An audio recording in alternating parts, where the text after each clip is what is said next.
Infalible. ¿Cómo cambiar tu cerebro y tu mente para siempre? Neuroplasticidad.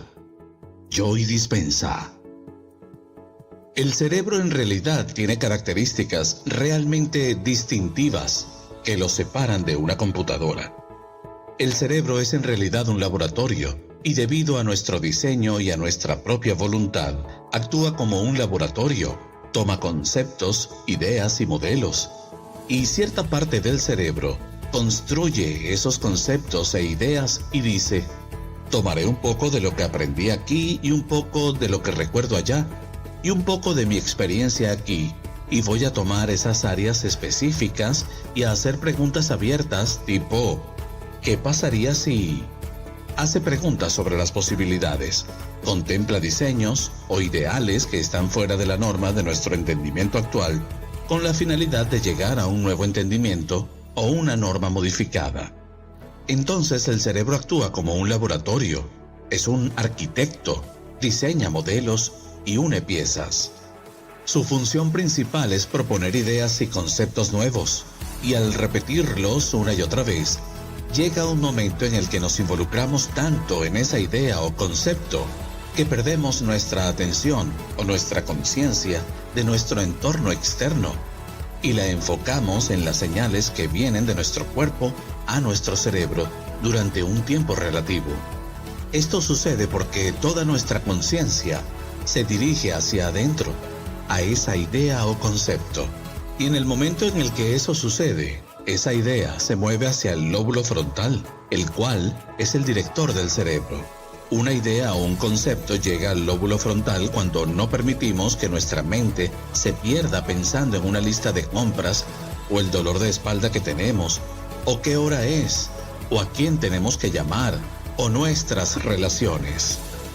Es cuando dejamos todo eso a un lado y ya no seguimos accediendo o volviendo a interactuar con esas partes conocidas del cerebro, sino que tomamos estos conceptos, modelos o ideas individuales y construimos un concepto más grande y perdemos la noción de nuestra asociación con personas, lugares, cosas, tiempos y eventos y nos enfocamos completamente en esa idea.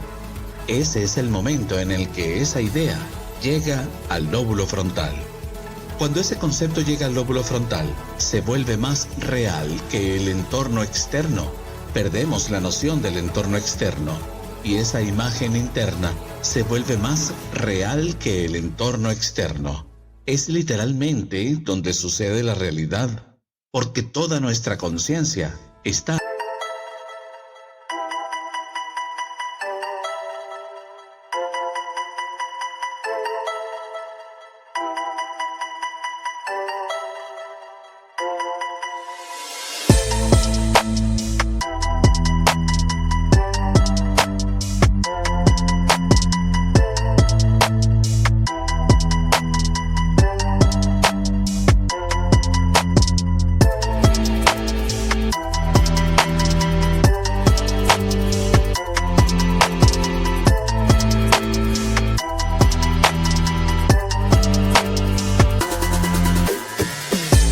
allí. En ese momento se activa otra parte del cerebro llamada cerebelo, la cual es la parte más antigua del cerebro. Tiene millones de conexiones por neuronas, a diferencia de las miles de conexiones por neurona que tiene el neurocórtex.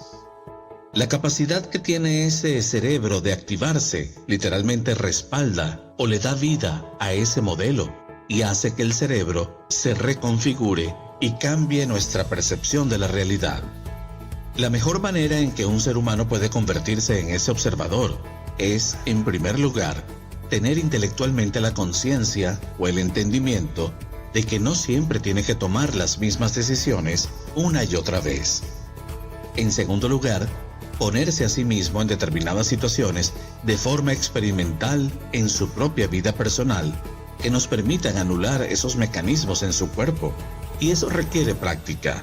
No es algo que podamos hacer de inmediato porque hay una tendencia biológica que nos hace responder de maneras que preservan al cuerpo.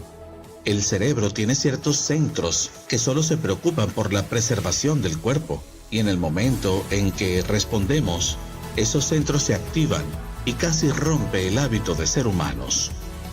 Tenemos que ganar el control y anular esas funciones fisiológicas que suceden en nuestro cuerpo. Cada vez que anulamos esas respuestas fisiológicas, cambiamos la química del cerebro y en realidad rompemos la adicción a ese estímulo o respuesta de la cual tanta gente vive repitiendo todos los días. Entrevistador: ¿ocurre algún cambio físico en el cerebro? ¿O este cambio solo ocurre en un tipo de estado mental nebuloso? Joy Dispenza: retrocedamos un poco para explicar la química fisiológica en el cerebro y hablemos un poco más sobre anatomía y las funciones cerebrales para que podamos abordar los cambios químicos que tienen lugar en el cuerpo. Imagina un árbol que tiene ramas que se conectan a otros árboles y cada lugar que se conecta forma un pensamiento o un recuerdo.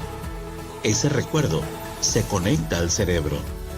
Si tenemos una serie de experiencias, llamamos a todo ese grupo de neuronas una red neuronal.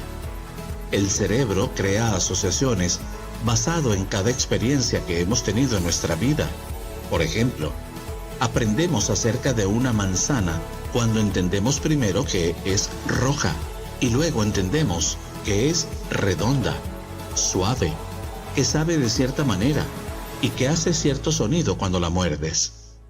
Así desarrollamos una red neuronal que nos describe a nosotros mismos en términos de nuestra interacción con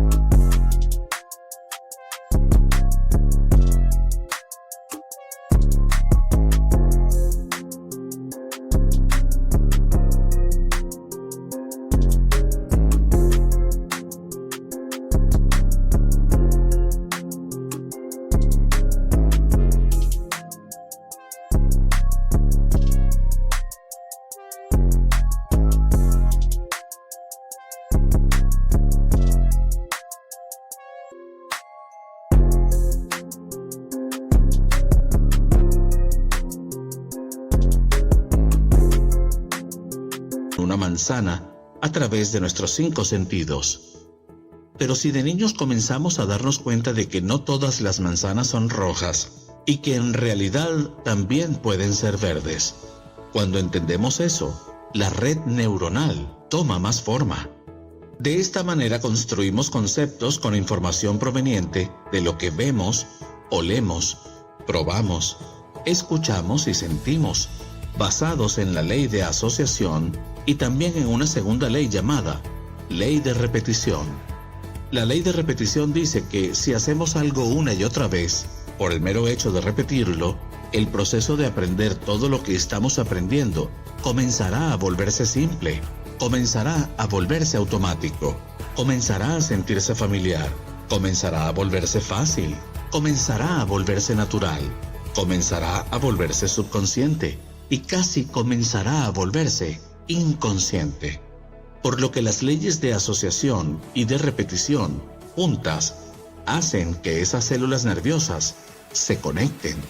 A medida que repetimos un proceso, sea cual sea la habilidad que estamos repitiendo, esas conexiones en el cerebro comenzarán a liberar cierta sustancia química llamada factor de crecimiento nervioso, el cual actúa casi como un crecimiento milagroso para causar una relación a largo plazo entre una neurona y la siguiente neurona. Eso es lo que nos hace pasar de tener que poner tanta conciencia consciente y tanta atención para aprender algo, a de repente poder hacerlo de forma automática y fácil. Este cambio sucede porque literalmente lo conectamos hasta un punto en el que la holografía o dimensionalmente comienza a interactuar sin nuestra mente consciente y se vuelve natural y fácil. Tenemos estos mismos mecanismos estructuralmente en nuestro cerebro para ciertas actitudes o ciertas emociones que todos vivimos a diario. Las actitudes que tenemos vienen de experiencias que hemos tenido a lo largo de nuestra existencia en función de cómo vivimos. Es decir, el neocórtex está en el cerebro y es allí donde existe nuestra conciencia. Es allí donde todas esas conexiones tienen lugar. Entonces, cada persona tiene su propia serie de experiencias intelectuales y otras experiencias que han tenido en su vida, ya sea que hayan sido criados como hijo único o que se hayan criado con muchos hermanos, si fueron a la universidad, si estudiaron arte, si estudiaron derecho, si estudiaron música, sus creencias religiosas, su cultura, dónde vivían geográficamente. Todo eso forma una red neuronal en nuestro cerebro.